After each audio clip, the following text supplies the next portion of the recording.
Well, hello, Dr. Malone. Welcome to the show. I'm so glad that you're here. Well, thanks a lot for having me. I look forward to our chat.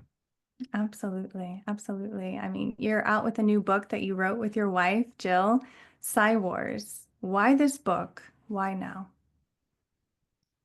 So the prior one was The Lies My Government Told Me and the Better Future Coming, which in many ways was kind of a first-person account, both from us and from many others that had been at the front edge of we could call it the COVID resistance or a number of other terms, the heretics. And we had built that by serializing it on Substack. And as time had gone by, as we finished that book and continued writing, we moved from the focus on the RNA vaccines and the technology and trying to explain to people what was going on to an awareness that this was much bigger, much more of an issue about freedom rather than the smaller issue of medical freedom. And I, in particular, started confronting this rather odd set of experiences that I was having, odd in the sense of my experience with many prior outbreaks of the censorship, crowd stalking and gang stalking, the coordinated harassment and attacks and gaslighting and delegitimization on corporate media, slander and defamation. All of this, I was trying to make sense out of it because that's my to defense mechanism is to try to intellectualize things. And so as I was trying to make sense out of this, one of the things that happened was I started reading about fifth generation warfare. And uh, and for me, this was a whole new world, the idea of the battle over the mind being preeminent and the whole enormous suite of capabilities and technologies that have been built, many of which were aligned with what I was personally experiencing, built for offshore combat and then deployed against the citizens of pretty much all the Western nations. And as I started learning about that, then I started incorporating it into my talks. And there was one in particular that I gave in Finland, as I recall, that really just blew the audience away. And reaction, I mean, when you learn about this tech and you kind of, as you learn about it, it's typical that people have a reaction of profound fear and amazement. They kind of become awestruck that that this is going on, and I think what's really behind that is that we all have a sense that we're being manipulated, and the metaphor boiling the frog often comes to me. It's been a gradual incremental increase in the use of targeted modern psychology to shape and fashion our thoughts and emotions. And so many of us have kind of grown up with it. You certainly have. You're younger, much younger than me. I'm now officially an old man. Uh, so I turned 65 the other day, so I have an official Medicare card now. Happy So birthday. yeah, thank you so much. Yeah, I spent the day driving horses back from Florida over 16 hours, so it was a great party. But that's sarcasm. So we all began to, I began to learn that what I was experiencing wasn't something unique, but rather it was a coordinated strategy, and it wasn't anything personal. Although I took it personally, of course, but rather it was part of a broader set of tactics and strategies that were being deployed against all of us. And I began writing about this on Substack, and Jill also. So once again, we're putting out these articles, essays, and writing about psychological warfare usually 2 or 3 times a week. And then after about 2 years of this, Jill decided that it was it was really Jill's impetus that the next book needed to be about psychological warfare and fifth generation warfare. And so she started pulling all of these together about essays and sorting and arranging them and find both in to revise and update these chapters. And that's how it came to pass, was really this process of trying to make sense out of what seemed to be very unusual behaviors and activities. And I'd always known about, for instance, Operation Mockingbird and the role of the CIA in coordinating with the press, et cetera. But I hadn't really ever thought about it in a significant way. I hadn't really processed what that meant. And so that's the origin of the book, as you asked, is this our learning and evolution in understanding the tech and the implications, and then wanting to make this available in aggregate in a convenient form, so that other people could undertake this journey also, learn about what's being done to them, in the hopes that, like as we grow up with and learn about modern marketing, because this kind of propaganda is an adjacency to marketing. Right. And as we learn about how they use, for instance, sex to sell us cars and hamburgers and everything else, we become much immune to that messaging because we can see through it. And so the logic was, so if we could help people to understand what's being done and how it's being done and why it's being done and what they can do about it, then they might become much more resistant to it and better able to think for themselves, because the goal here with this kind of tech is to do your thinking for you. Not only your thinking, but to shape your very emotions, to shape the entire information landscape that we all encounter. And I think that is a big part of the kind of shock and awe and horror that we all experience, particularly in the first 2 years. Remember, it's almost 5 years now. Started in the fall of 2019. Is we all, those of us that weren't deep in the intelligence world, weren't even those that were touching it, like I had some touch points with the intelligence world, but it's also always so siloed. And so for all of us to kind of encounter the awesomeness of what, in a negative sense, of what was being deployed against us, I think was breaking moment in American and Western and world history, for all of us to come to grips with the willingness of our governments to manipulate us in this way. And there was just a report out that's I'm trying to write up for today's Substack, or at least for the second one, because Joel already funds, and that is this new report on the Fors Marsh contract that was issued by the Health and Human Services, that was just released. I think Kathy McMurray Rogers was the head of the committee in the House that released the report. And it documents how literally $1 billion were spent in order to get us to take the jabs and to mask and to justify the school shutdowns and to censor anybody that was contradicting. There was a massive deployment of really psychological warfare or marketing, how it's tomato, on all of us as citizens. Just a massive outlay of effort.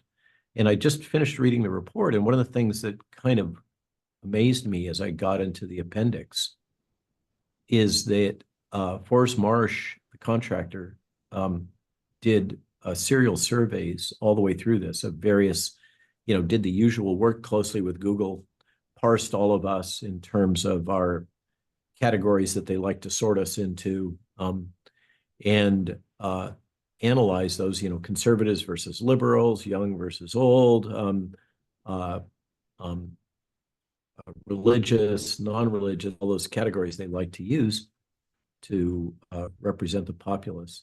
And the sum of all that, as I read through it, was they deployed about $1 billion. All of this buying of influencers and everything else, Hmm. and basically it backfired.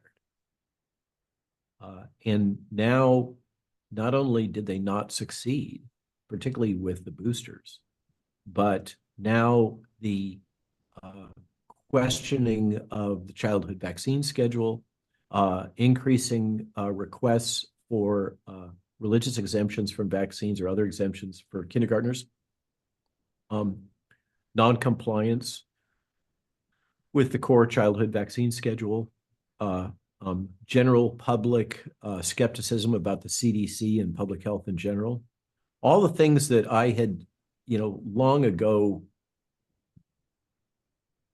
mentioned, discussed, that this was going to have a blowback, that Yeah. it was inevitable that would happen. And Forrest Marsh documented that, in fact, that was the case, and that Wow. they've been watching it roll out, and the CDC has been completely tone deaf. And as we had, so it's the report is well worth reading. Let's see if I can get the title just so we have a record of that. The report is from the Energy and Commerce Committee on the House, October 2024. And the title is "We Can Do This, an assessment of the Department of Health and Human Services COVID-19 public health campaign." And I recommend that to anybody that is interested in this topic area. And what you'll find is it concludes with a series of recommendations that include, among others, that the government shouldn't be shutting down dissenting voices about scientific topics. I mean, Wow. this lays out some really clear, unambiguous data, statements, evidence of that just validates this thing. Uh, Right, exactly. Like and anyone and who would say what you were saying is just, conspiracy theory, or, you're being attacked and you're just angry about it. When you look at that and the concerted effort in dollars that was put into this campaign, but I think what people don't understand or realize is the sophistication of the tech, of the effort. And it's not just the government, right? It's other actors as well who are, I don't even want to say like the villains, but who is orchestrating all of this and why, for what purpose? so this is one of the things that this report is causing me to reassess. Uh, I'm completely convinced that the Five Eyes Intelligence Alliance were operationally behind much of this. Operationally is not the same as motivationally or directing. The Five Eyes Intelligence Alliance, for the audience, is this most powerful and long-standing intelligence consortium, really in modern history. It ties together post-World War II the intelligence communities of the US, UK, Canada, New Zealand, and Australia, which, of course, those of us that have been paying attention recognize as a list also of some of the most totalitarian responses to the COVID crisis, those particular countries. We could add in Austria and some others in Europe in particular, but those have been the big actors.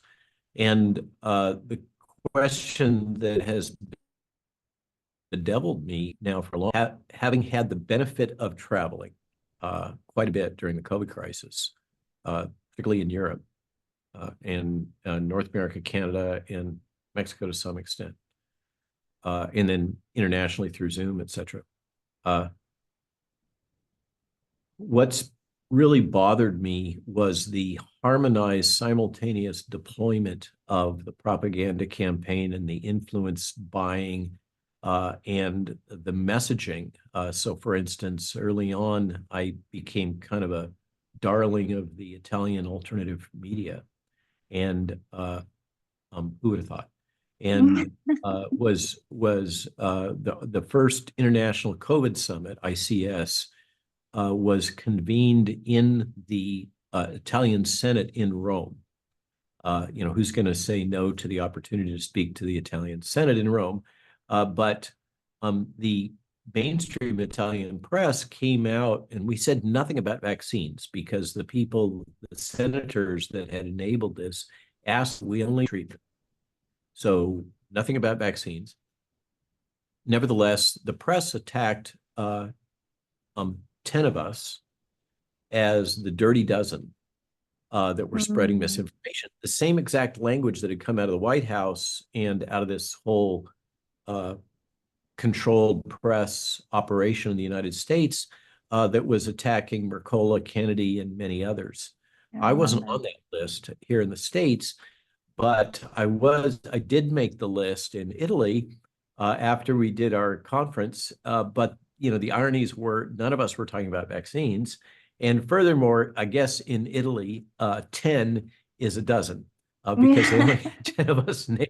But the point is the harmonization of the attack messaging. And that was one of the things that was stunning. I remember traveling to Austria, and it's not the first time I've been there speaking about vaccines and other things. And one of the things that's always struck me about Austria and Vienna in particular is that they really take their music seriously. It's a major part of their. I'm not talking about pop music, right? It's the masters and opera and everything else. They take it really seriously, and it's a major part of their culture. And so in Austria, many of the influencers that were purchased were musicians, classical musicians, right? Because they were influential within the culture. They adapted this strategy to individual cultures, and yet overall it was harmonized.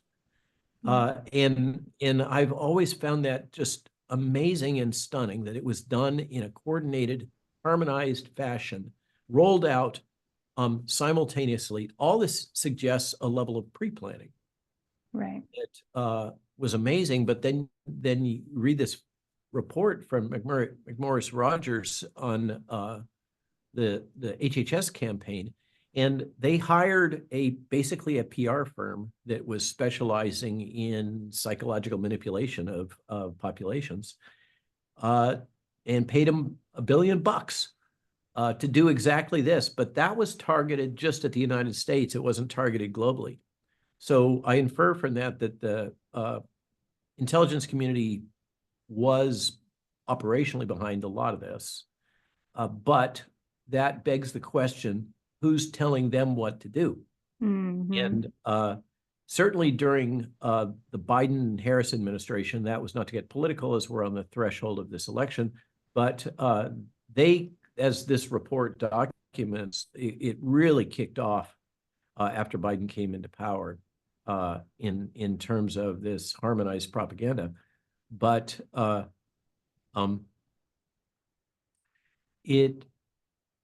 there is the World Health Organization component, United Nations, and these very large non-governmental organizations like the Rockefeller Foundation. I'm just learning a whistleblower has approached me and shared information about what was going on at the Rockefeller at the time,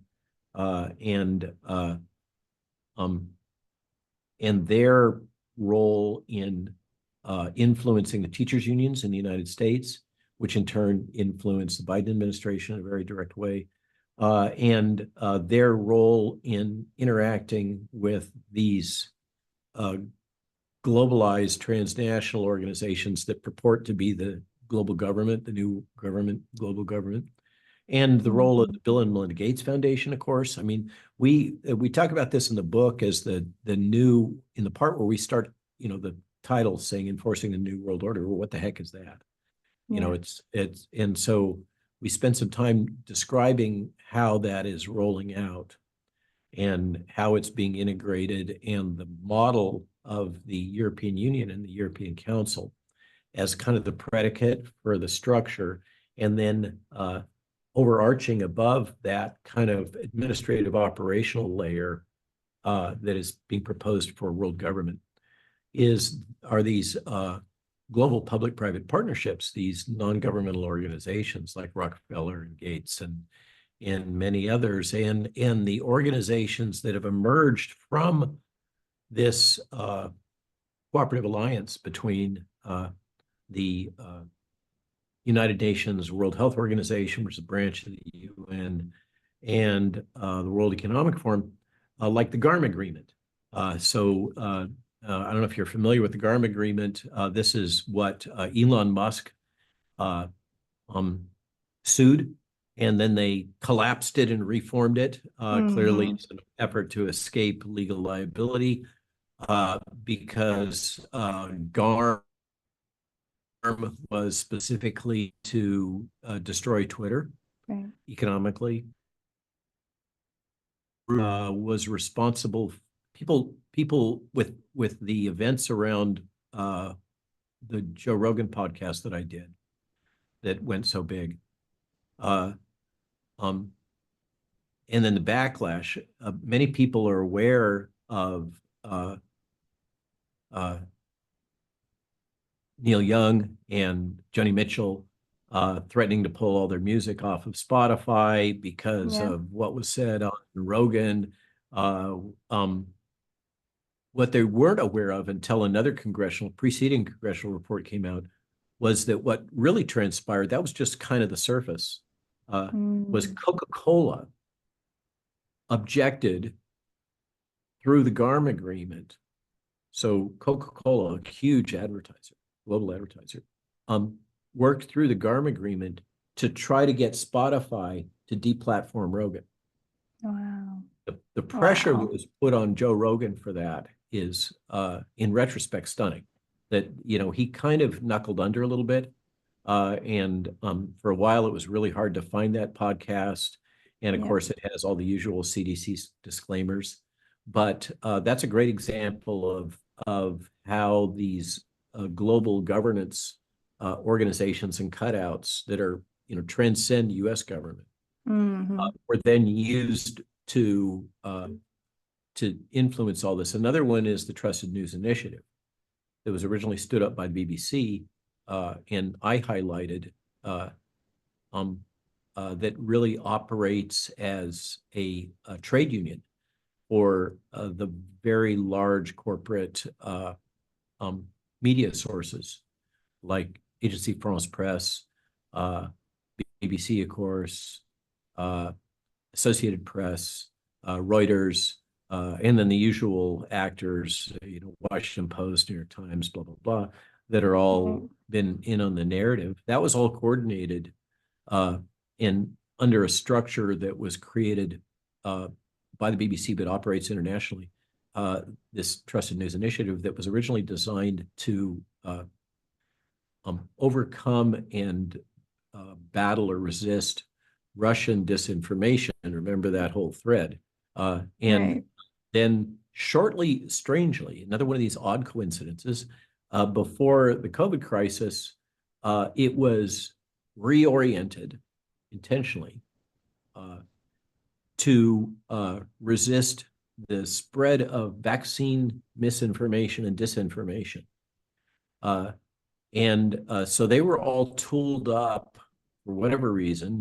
We can go down Mickey Willis's path of pandemic, but for whatever reason, the data are that they made this strategic pivot away from Russian bot farms and Russian disinformation towards shutting down dissenting voices that could be interpreted as vaccine deniers or spreaders of vaccine misinformation. In any case, so that's the background of how this came to pass. Who do I think is behind it?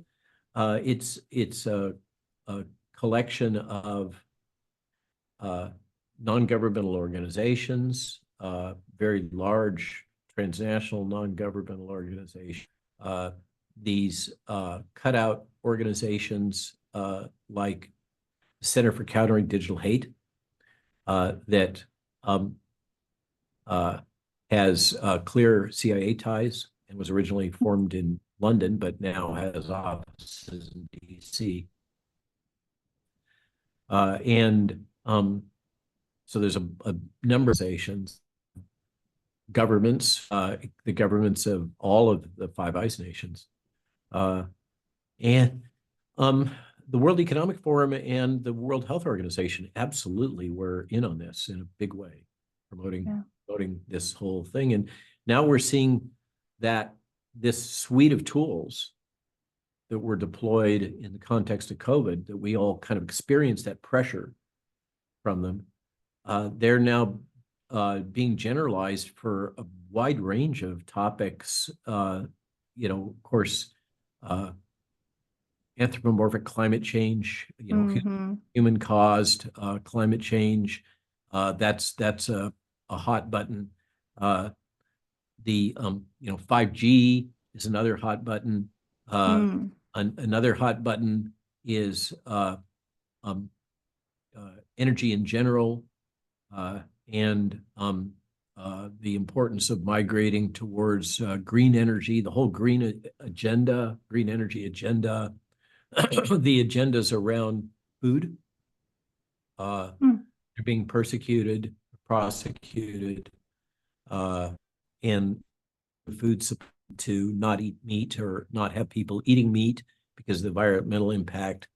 There's just a whole broad range now. It's extended outwards, and it's all structured around the logic that people saying things which contradict the promoted official policy of the European Union, the United States government, pick your poison, all need to be shut down. That's all information. If you say things or I say things which differ from the official narrative at that point in time, because it's acceptable for the official narrative to shift, but it's not acceptable for us to be out ahead of that shift, right? Because otherwise we're spreading misinformation, and misinformation is any information which differs from the officially approved narrative. And so this completely shuts down any dissent. It blocks the ability of the culture to evolve and change and have active dialogue. I have friends that really don't like how dark I've gone on this. Well, become a little radicalized. I think that this is a super important topic for all of us. absolutely. And when you hear what you're actually up against and you start to comprehend the amount of dollars and the effort, the hours that are put into controlling populations across the world, what then do you do? I mean, how do you bring in that awareness, not only for yourself, for the listener tuning in, but for their children? How do we teach our children to be aware of messaging, of narrative pushing, of anything that's coming down that doesn't intuitively come from, I don't know, questioning what could be true and what isn't true? How do we teach ourselves and our children to stand up against this great force? So the way that I address this, and Jill and I address this in the back part of the book, which is, I guess, one of the things that makes it different, is we are talking about what can you do, it's informed from, you remember early on, I was a champion of the theories of Matthias Desmet, the mass formation or mass formation psychosis, which is based on the idea that we as a society have become very fragmented. We're separated from each other. We're separated from society. And when that happens through social media, through electronic communications, through intent, there's a lot of different forces that try to destroy social cohesion in modern American society. But that when this happens, it basically creates fertile ground for introduction of totalitarianism, and that this is a predicate that enables it. The sense of dissatisfaction, isolation, et cetera, that people develop, they seek community. Human beings need community. They need connectedness. And there's been so many forces that have damaged that, not the least of which is all the forces that have damaged the family and family cohesion, intentional or unintentional, but they're there. They can't deny that. And so if the thing that enables this darkness to creep into our lives is the damage to the family, the dissolution of the family, particularly the extended family, the dissolution of social structures, the dissolution of communities, particularly communities of faith. If that's this darkness to creep into our lives, then the solution is obvious. Recommit to family, community, your children, etc. Double down on that. That's, I think that the challenge, and I'm hearing a lot of positive about feedback from others in my community about this. What happens with this next election? And I'm not going to, I've come out publicly and endorsed Donald Trump for various reasons, despite his atrocious record with Operation Warp Speed and his inability to come to terms with that. But still, I think on balance, there it is. So I'm disclosing conflict of interest and bias. But I think that regardless of the outcome of the election, so much of this, the train has already left the station. And it's gonna get worse, no matter what happens, I believe. That's a dark vision. And our challenge is how do we I think that the answer is community and family and to a significant extent, recognizing the need to become more self-sufficient. And that relates to things like homeschooling. Both of our boys are homeschooled. I homeschool. Yeah. And terrible outcome with our two young men. They're both married, fully employed, computer engineers making wow. salaries. Okay. Wow. So, and I have two lovely grandchildren from our older son. And they live a rich life in Western Virginia, in Somerville on the edge of the new national park, River Gorge Park. And I'm really encouraged, and I'm seeing it all around me, but I live in rural Virginia intentionally. Yeah. So the challenge is for those poor souls that are stuck in the urban areas. They don't have a whole lot of options, and they might want to be thinking hard about getting out of town if they get the opportunity. Yeah. Yeah. I love that. I mean, being able to empower your children to see another way so that when they do grow up and they are inundated with everything from Coca-Cola to their favorite influencer coming at them, they can Yeah. stop and breathe and question. Now, with that, I'm embarrassed to say I'm going to have to log off because I have a back-to-back that starts at 1/2 past the hour. Oh, okay. I'm so I've enjoyed sorry. our conversation. I'd love to have another one if you feel like it. Absolutely. And Anytime. dive into this more. Before the broadcast, we started talking about women's health and reproduction and what's happened with the jab. And I think that's my next hit, pestering me. Absolutely. We'll be So in I have to touch. log off. Okay. All Bye-bye. right. Take care. Bye-bye.